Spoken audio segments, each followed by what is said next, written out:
Salut tout le monde, content de vous retrouver. Nous sommes le vendredi 25 novembre 2022, on a un Bitcoin toujours sur les mêmes niveaux.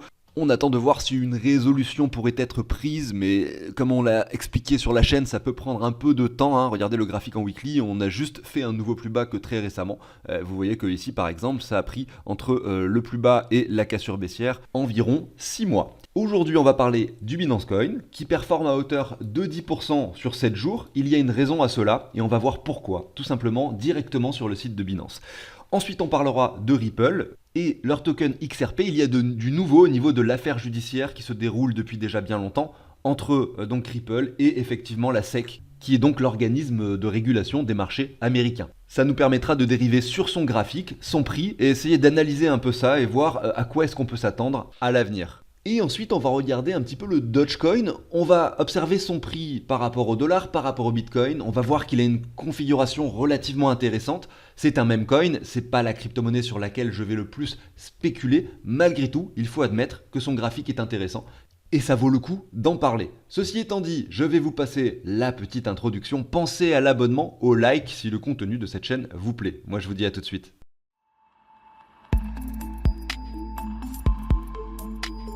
Allez, on débute avec Binance, le token BNB qui performe. On va voir pourquoi. En fait, sur le site de Binance, vous avez les launchpads. Le dernier launchpad, effectivement, donc, a eu lieu, c'était il y a quasiment 8 mois, je crois.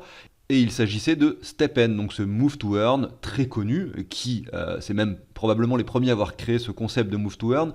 Peut-être pas, mais en tout cas, ce qui est sûr, c'est que c'est le premier à avoir eu autant d'utilisateurs, puisqu'ils ont atteint une dizaine de millions d'utilisateurs en l'espace de quelques mois. C'était juste incroyable. Le jeu est sorti en janvier. J'ai commencé à jouer à peu près mi-janvier, je crois. Le token GMT, qui était un token de gouvernance, etc. sur le jeu, lui est sorti en mars. En tout cas, a été lancé sur Binance au mois de mars. C'est ce launchpad dont on parle. Et derrière, finalement, au mois de juin, il y avait environ 10 millions d'utilisateurs. Et puis, finalement, il y a eu une sorte d'implosion. C'est-à-dire qu'au niveau du tokenomics, il y avait un petit souci.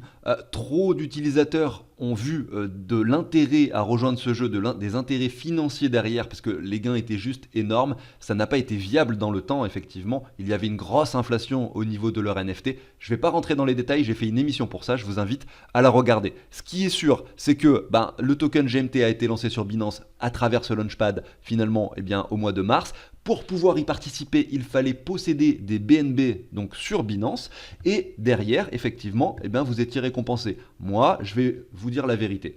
Sur Binance, j'avais à peu près 60 BNB. Grâce à ces 60 BNB, j'ai obtenu environ 20 dollars de GMT au prix de 1 centime pour chaque GMT, parce qu'effectivement, c'était le prix de lancement de ce token. Lorsque le token a été lancé, il a très rapidement atteint les 3 dollars. Donc il a fait x300 en l'espace de quelques jours, peut-être quelques semaines, je ne me rappelle plus. Effectivement, donc mes 20 dollars se sont transformés à un moment donné, donc si on fait x10, ça fait 200, x100, ça fait 2000, se sont transformés en 6000 dollars. Moi, j'en ai revendu une grosse partie lorsque ça a atteint les 1 dollar, donc sur un x100.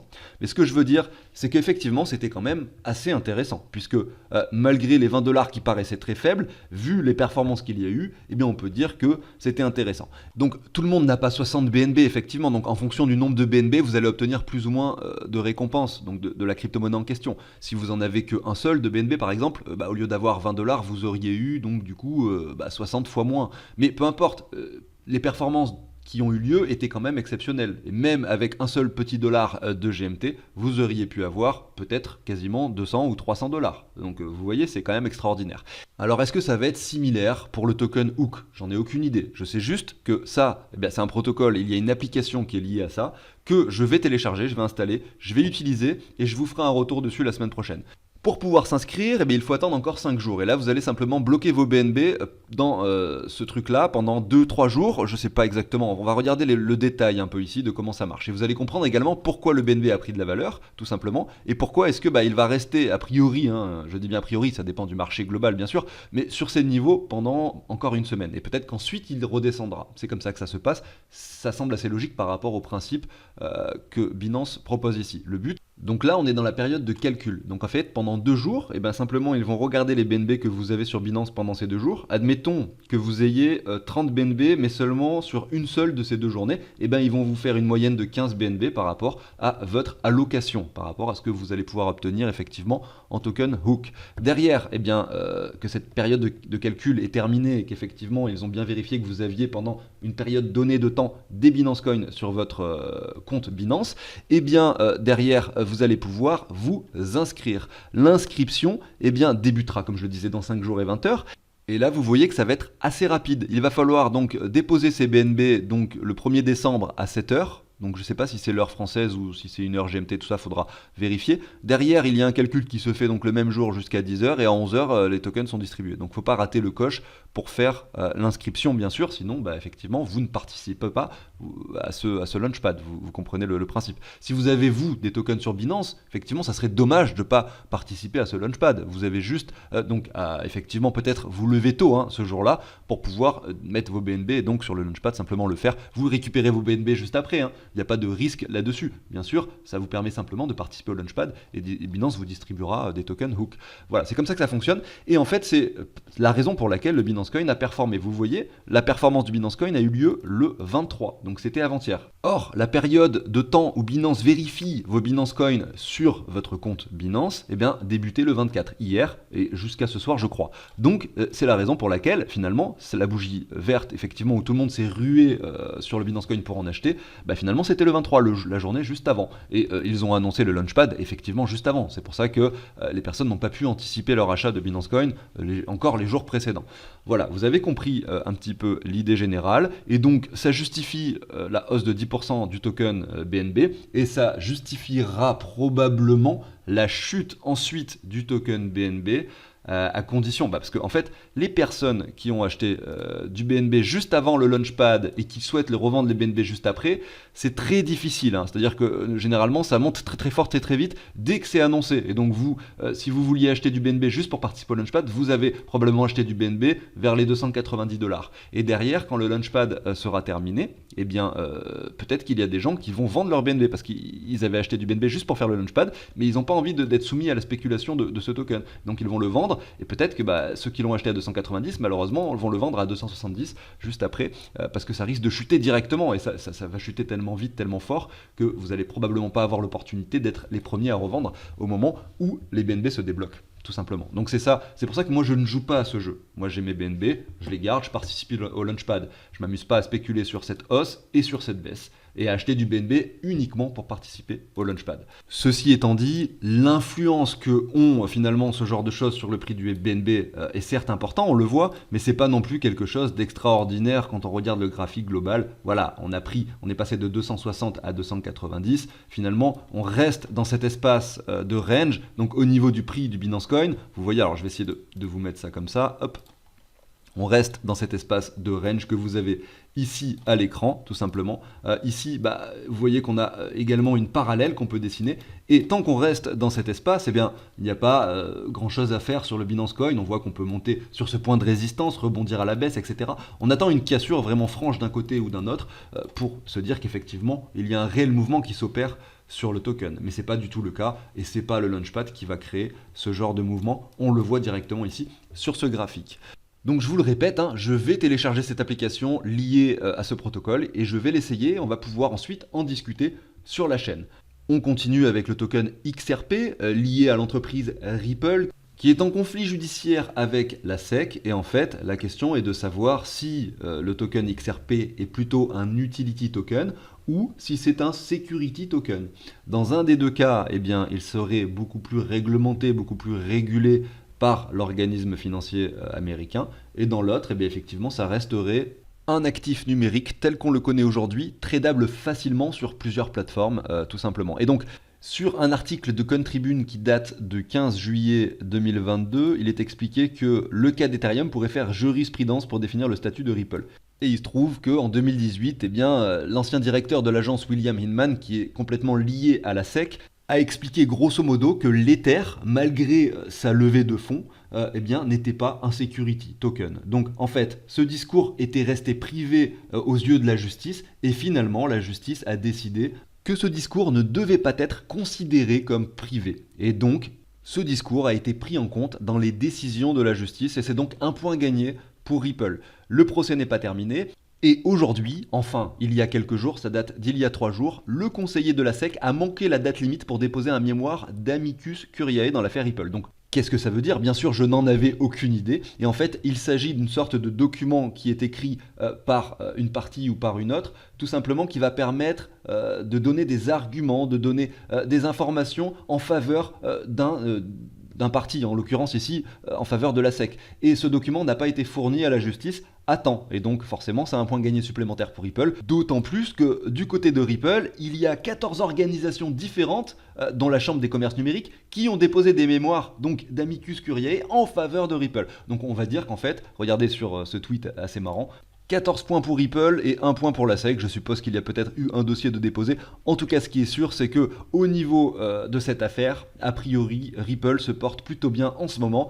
Et qui sait, si jamais cette affaire se résout dans les prochains mois, en faveur de Ripple, peut-être qu'on pourrait avoir le token XRP qui performe, bien sûr. On voit que cette phase haussière que l'on a connue en 2021, on enchaîne maintenant avec le graphique tout simplement, eh bien on a eu un Ripple, donc le token XRP pardon, qui a performé entre les 18 centimes et ici les 1,93$, ce qui est assez intéressant, 1 x 10.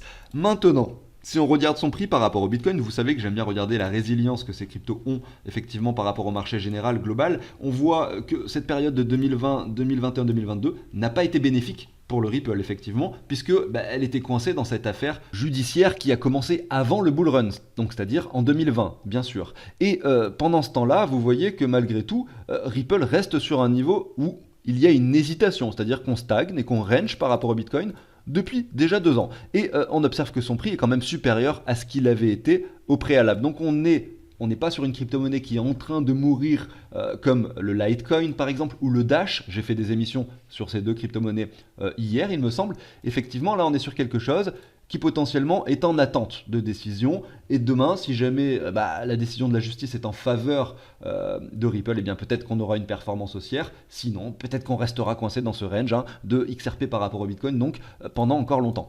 On va regarder tout de même son prix par rapport au dollar pour voir ce qui s'est passé donc ces derniers jours avec cette nouvelle. Bon, eh bien on a eu une légère performance. Malgré tout, c'est pas non plus quelque chose d'extraordinaire sur le graphique global, mais on voit que depuis le mois de juin, finalement, eh bien, cette crypto-monnaie est assez résiliente. On a un Bitcoin qui fait un nouveau plus bas, voilà, et on a un XRP qui, à l'image d'autres crypto-monnaies également, se trouve plutôt sur des prix et des niveaux intéressants. Si on récupère simplement un Fibo qui récupère toute la hausse, on voit qu'on est revenu chercher les 90 de Fibo, tout simplement, donc c'est assez pertinent. Et je rappelle juste que dans l'histoire de ce token, les hausses ont à chaque fois été flagrantes, exponentielles, incroyables. Voilà, on peut dire ça comme ça. À chaque fois qu'il y a des bougies de cassure, eh bien ça rigole pas quoi. On a vraiment des hausses extrêmes qui se produisent sur Ripple. À la fois donc ici en 2017, à la fois ici en 2020, 2021 lors du précédent bull run. Et ben vous savez quoi, peut-être que ça peut encore se reproduire ce genre de choses. Et donc là on voit que c'est pas du tout le cas. Là c'est vraiment une petite bougie qui s'est dessinée. Malgré tout, on constate que les niveaux actuels sont assez pertinents, que le token latéralise depuis le mois de juin et que effectivement on a peut-être des opportunités à saisir. Est-ce que le prix actuel est intéressant? On peut zoomer un peu sur le graphique ici en daily, donc j'ai un peu zoomé sur le graphique, chaque bougie représente une journée désormais. On a cette ligne que vous avez en bas qui représente tout simplement une jolie ligne donc, que je vais essayer de me tracer de support. Donc si on y retourne, clairement opportunité à saisir. Mais en attendant, si c'est une crypto-monnaie que vous souhaitez avoir assez rapidement pour diversifier, je pense que l'opportunité pourrait commencer à se présenter. Voilà, sur un retour, je vais essayer de vous montrer ça de façon plus précise. Ici on a un triangle rectangle qui s'est dessiné, qui est mieux visible en 4 heures. Je vais pas forcément... Bon allez, on va le mettre, je vais vous montrer ça, voilà. Il est plus visible ici en 4 heures, ce triangle rectangle. On l'a cassé par le haut et un retest de neckline est possible. Donc ici aux alentours des 39 centimes, 39,2 centimes, 39,3 pour être plus précis. Ça sur du très court terme, on va dire que c'est un niveau pertinent, mais derrière je pense que c'est intéressant de se garder de la liquidité. Effectivement, admettons que vous souhaitiez consacrer 1% de votre portefeuille total au Ripple, peut-être qu'acheter 0,25 ici et derrière vous gardez de la liquidité pour par exemple vous mettre un palier ultime, on va dire un peu plus bas au niveau de cette ligne de support beaucoup plus pertinente.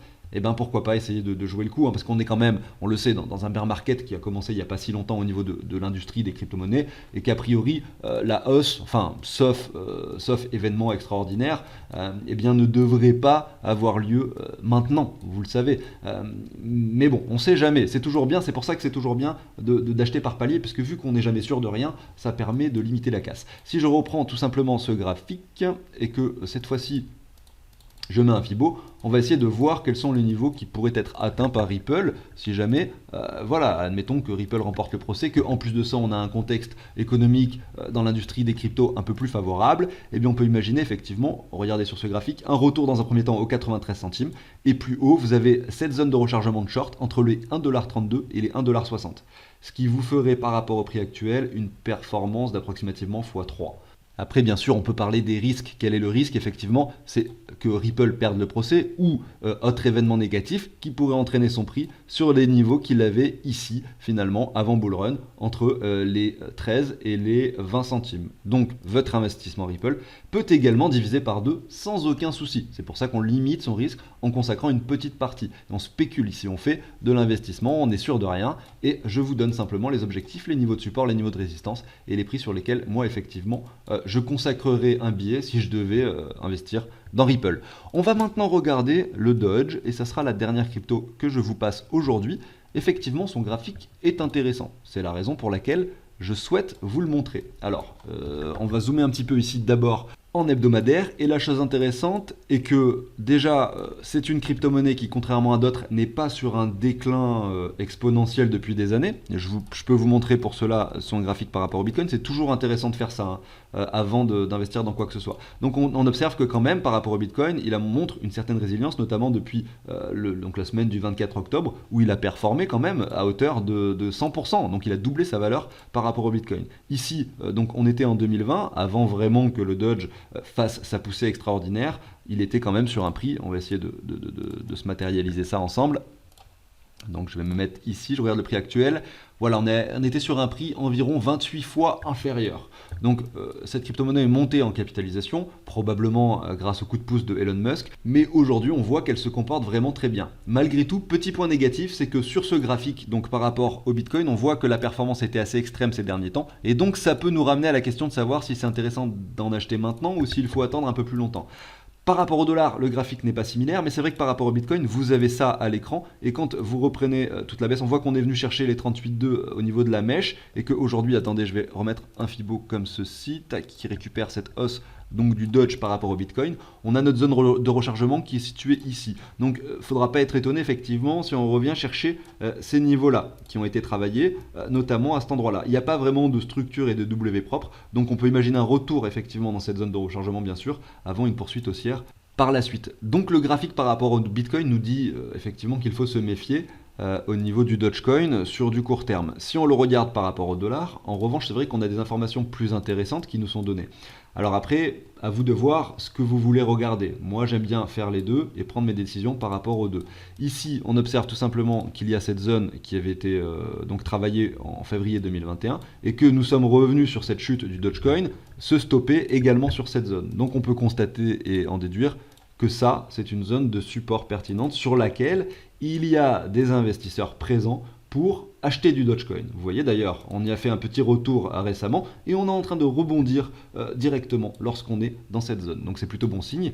De la même façon que sur le graphique que l'on avait juste avant par rapport au Bitcoin, on n'a pas réellement, en tout cas sur les clôtures ici, on n'a pas réellement de vrai W propre de dessiner. On peut donc s'attendre à un retour dans une zone de rechargement. Et si on regarde cela et qu'on met un Fibo, on voit que la zone de rechargement, on s'arrête aujourd'hui en plein dedans. Donc pour conclure, je dirais que les niveaux actuels sont intéressants pour mettre un petit palier d'achat, notamment lorsqu'on voit son prix par rapport au dollar qui semble évidemment pertinent.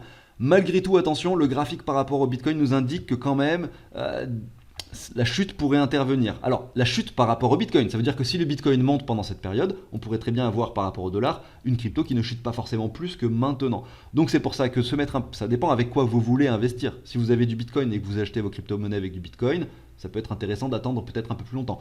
Si vous voulez acheter du Dogecoin, pardon, excusez-moi, avec du dollar, clairement, on a une jolie structure qui s'est dessinée ici, avec un retour dans la zone de rechargement. Reste à voir si ça peut se traduire en W qui se confirme par la suite, ou alors si jamais on vient casser cette ligne-là. À ce moment-là, ça risque de sentir un petit peu mauvais pour le Dogecoin. Mais dans tous les cas, il est recommandé d'investir une petite partie de son portefeuille, tout simplement de choisir et de sélectionner plusieurs cryptos de façon à diversifier. Comme ça, vous prenez forcément moins de risques.